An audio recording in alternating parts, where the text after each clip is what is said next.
Et bienvenue à tous dans cette nouvelle vidéo, on se retrouve pour une nouvelle analyse sur les Pokémon méga évolués, pour voir encore quels sont les Pokémon qui avaient reçu du coup une méga évolution à partir de la sixième génération.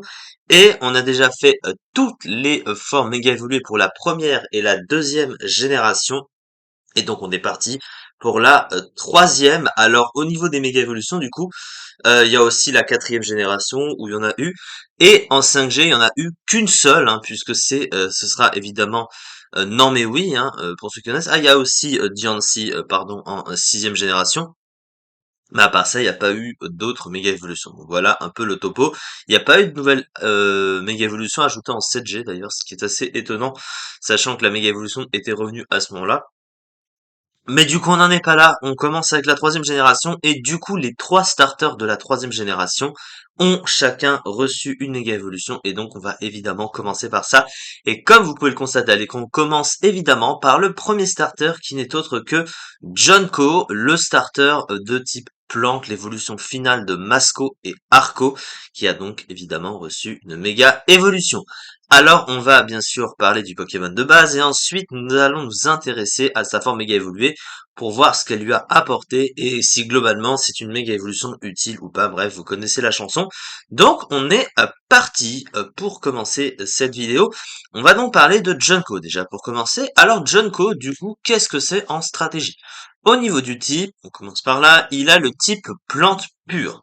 Alors, être type plante pure en stratégie, qu'est-ce que ça donne? Eh ben, on peut le dire assez largement, c'est assez mauvais, hein. Le type plante est vu comme étant un des plus mauvais types du jeu, même s'il apporte quand même des choses qui restent utiles en stratégie, et c'est notamment au niveau de ses résistances puisqu'il apporte les très célèbres résistances au type électrique, sol et eau, qui sont des résistances très recherchées et très utiles en stratégie, mais à côté de ça, le type plante est surtout connu pour avoir un des plus grands nombres de faiblesses pour un monotype.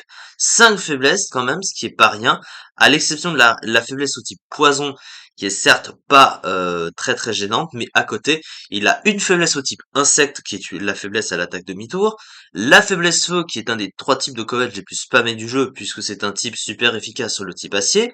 Le type vol, parce qu'il est tout le temps joué. Le type glace, c'est un type de Kovetch très populaire, qui va surtout servir pour passer, notamment les dragons, les types sol, et donc du coup, le type plante est en même temps menacé. Donc voilà, donc le type plante défensivement, malgré ses résistances, il est pas ouf, mais offensivement c'est pire encore parce qu'il est considéré comme un des plus mauvais types offensifs du jeu. Il est résisté à égalité avec le type insecte par 7 types dans le jeu. Vous voyez, hein, c'est quand même pas ouf, hein. 7 types entiers, enfin quasiment entiers, résistent à ce type offensivement, donc vraiment offensivement, il est très très nul et comme le Pokémon ne possède pas d'autres stabs à côté, surtout offensivement pour aider un peu ce type à être meilleur, ben vraiment c'est très mauvais d'être type plante pur, hein. Clairement, c'est vraiment pas ouf. Ensuite, au niveau des talents du Pokémon, le premier talent c'est Engrais, Engrais qui est le talent de tous les starters de type plante, qui booste de 50% la puissance de ses attaques de type plante. S'il tombe à moins d'un tiers de sa barre de vie, mais clairement, c'est pas incroyable, parce que le type plante est mauvais offensivement, donc tu n'as pas vraiment d'intérêt à booster un type. Alors après, tu me diras, ça lui rajoute un peu de puissance qui permet un petit peu de surélever le Pokémon sans vraiment trop le surélever, mais clairement, c'est pas ouf. Son autre talent, c'est Délestage, Délestage qui lui permet de doubler sa vitesse s'il perd l'objet qu'il tenait en début de combat. Clairement, c'est pas adapté, hein, parce que le Pokémon est très rapide, hein, c'est sa meilleure stat. Vous voyez, 120 de vitesse, donc délestage pour un Pokémon qui est déjà très rapide. Alors après, tu as des Pokémon, notamment Brutalibré, un Brutalibré qui est également très rapide et qui a délestage, sauf que lui, offensivement, il est bien meilleur, il a un double type nettement meilleur. Donc lui, c'est très important de lui doubler sa vitesse avec des laissages parce que du coup, il va détruire les Pokémon adverses parce que son type est un des meilleurs combos offensifs du jeu, un combat vol, je rappelle, alors que lui, avec son type plante pur et pas grand chose à côté, ça sert un peu à rien. Du coup, ensuite, les statistiques du Pokémon, et ben les statistiques, elles sont pas folles, hein, très clairement. Alors, sa meilleure statistique, du coup, comme je l'ai dit, c'est sa vitesse de 120, qui, encore aujourd'hui, est une bonne statistique de vitesse. Il est plus rapide que une grosse majorité de Pokémon globalement, donc ça, c'est plutôt pratique. Ce qui fait qu'il lui faut pas grand-chose pour pour dépasser le reste des Pokémon. Par contre, à côté, c'est là où le bas blesse parce que les statistiques de ce Pokémon sont mal foutues en fait. Alors déjà, le bulk, il est mauvais, hein, il a 70 en PV, 65 en défense, 85 en SPDF, qui lui permet pas de tanker grand-chose, clairement. Mais là où c'est compliqué, c'est ses offenses. Il a 85 en attaque, 105 en attaque spéciale, qui sont pas ouf d'un côté comme de l'autre, mais il tape plus fort sur le spécial. Ce qui est un problème, parce que en fait, il a plus d'utilité et d'options de move pool pour être joué physique que spécial. Et du coup, bah, on aurait préféré qu'on switch l'attaque spéciale et l'attaque, parce qu'avec 85 en attaque, bah, son move pool physique est inutilisable, alors que sur le spécial, il a un move pool qui est pratiquement vide, hein, clairement. Donc du coup, bah, ça diminue vraiment son potentiel offensif, et du coup, ça joue que sur son stab quasiment. Donc c'est vraiment pas ouf parce que le type plante il est mauvais offensivement et on veut du coverage à côté. Sauf que son coverage, bah tu peux pas t'en servir. Donc voilà, du coup si voilà c'est compliqué. Maintenant sa méga évolution. Alors qu'est-ce que la méga évolution a apporté au Pokémon? Elle lui offre un double type qui est le type plante dragon. Plante dragon, alors est-ce que c'est bien, est-ce que c'est moins bien? Bah défensivement ça lui apporte des résistances, hein, parce que le type dragon a des résistances de base. Alors ça annule la faiblesse au type feu du type plante notamment, mais ça apporte pas grand-chose de plus parce que quelque part le type dragon et le type plante ont déjà les mêmes résistances. En fait, le type dragon résiste au type électrique et au type eau, le type plante aussi, donc ça fait des doubles résistances à des types où le type plante est déjà résistant, donc c'est pas vraiment ouf.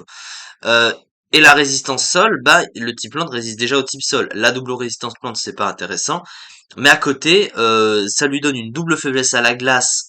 C'est vraiment pénible, hein, et c'est vraiment chiant comme faiblesse. La faiblesse dragon, elle est un peu gênante. La faiblesse fée qu'il n'avait pas de base, c'est très gênant. Et puis derrière, il a gardé les faiblesses insectes, vol et poison.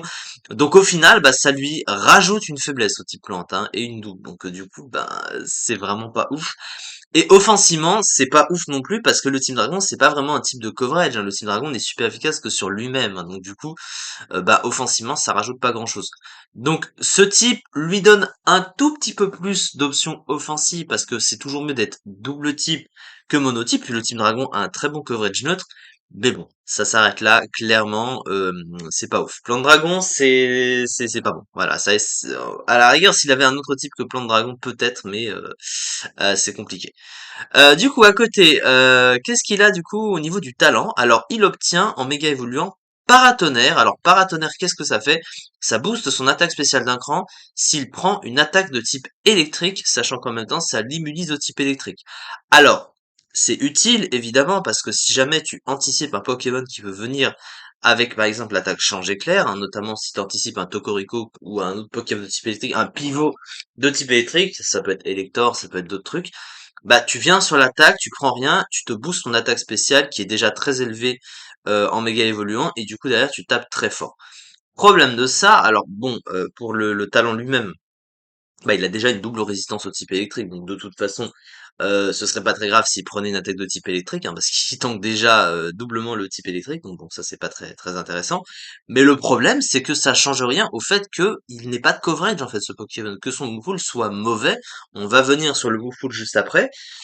Mais bon, c'est pas mal d'augmenter l'attaque spéciale parce que quelque part ça le fait taper plus fort et puis il a 145 en attaque spéciale donc du coup ça fait mal mais il a pas de coverage. Alors ça lui donne un stab sur Dracochoc, voilà, qu'on va voir après, mais il a vraiment aucune autre option à côté et puis surtout ça booste pas l'attaque physique, hein. L'attaque physique là où il y a ses coverages, hein, clairement les meilleurs coverages qu'il possède sont physiques, je le rappelle. Alors ils ont augmenté son attaque physique mais c'est dommage parce que Paratonnerre ne fonctionne que sur l'attaque spéciale. Du coup, c'est utile, mais ça fait pas une très grosse différence. Ça l'aide parce qu'il a évidemment des stats meilleures, mais pas plus que ça.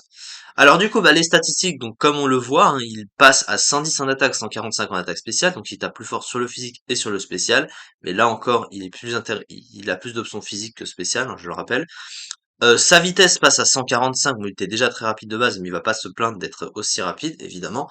Par contre, là où le bas blesse, c'est que le bulk a augmenté, mais reste pas ouf, hein. 70 en PV, 75 en défense, 85 en SPDF.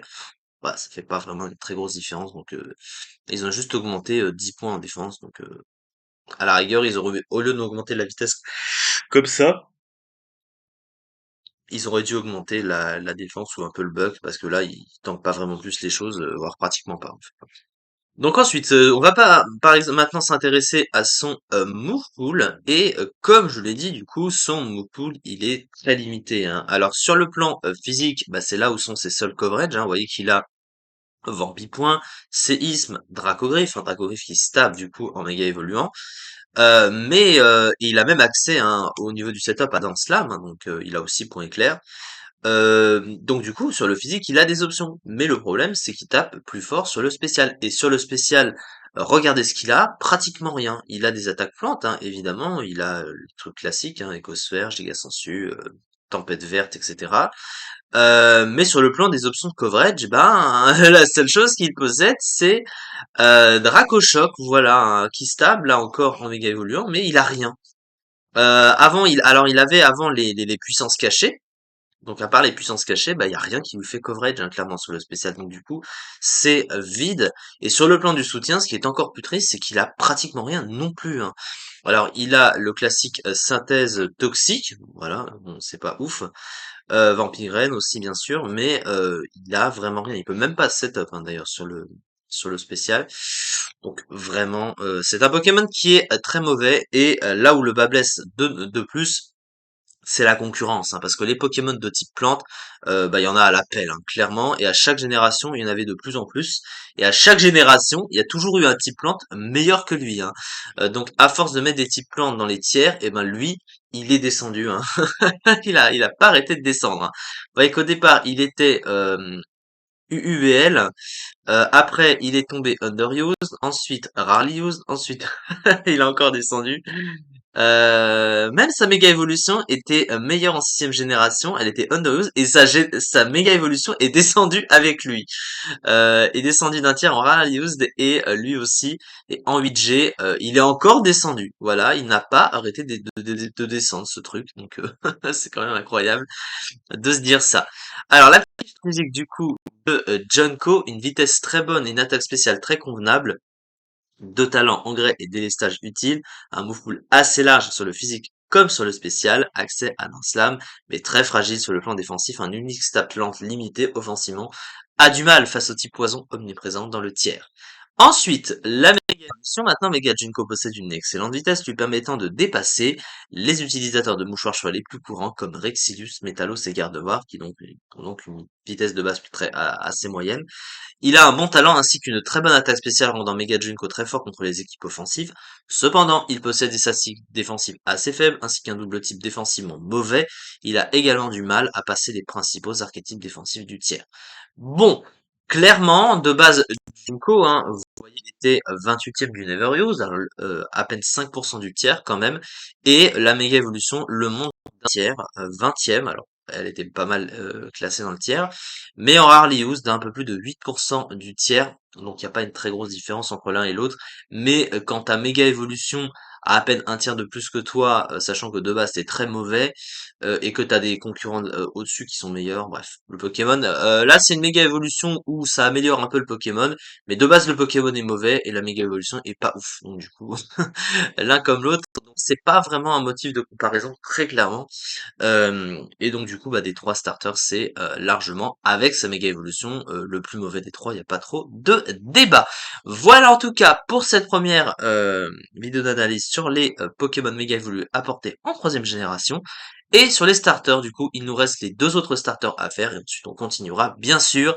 Merci beaucoup de m'avoir suivi et à très vite pour une prochaine vidéo.